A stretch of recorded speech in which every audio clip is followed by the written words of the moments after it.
এখানে আমরা ছোটকালে এই পুষ্কনির পাড়ে কত খেলাধুলা করছি। কলার ভেলা ভাসিয়েতেই মাঝে যাইতাম, সাঁতার কাটতাম। আর এই জায়গায় আমরা ছেঁচড়ি খাইতাম। ছেঁচড়ি বলতে কে কে বুঝেন জানাবেন কমেন্টে। পাড়ের সাইডে মাটিতে সমান করে পিছলা বানিয়ে ওইখান থেকে আমরা পিছলা খাইতে পানির ভিতরেতে নামতাম। অনেক বন্ধু বান্ধব ছোটকালের অনেকের পাঁচা কেটে যেত।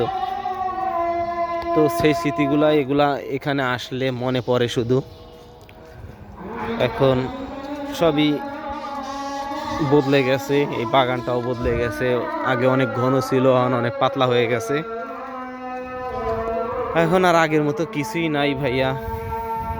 সবাই সবার জন্মস্থানে গেলে, গ্রামে গেলে সব কিছুই মনে পড়ে। সবই ওই সময় আবেগ খুব ভয়ানকভাবে কাজ করে।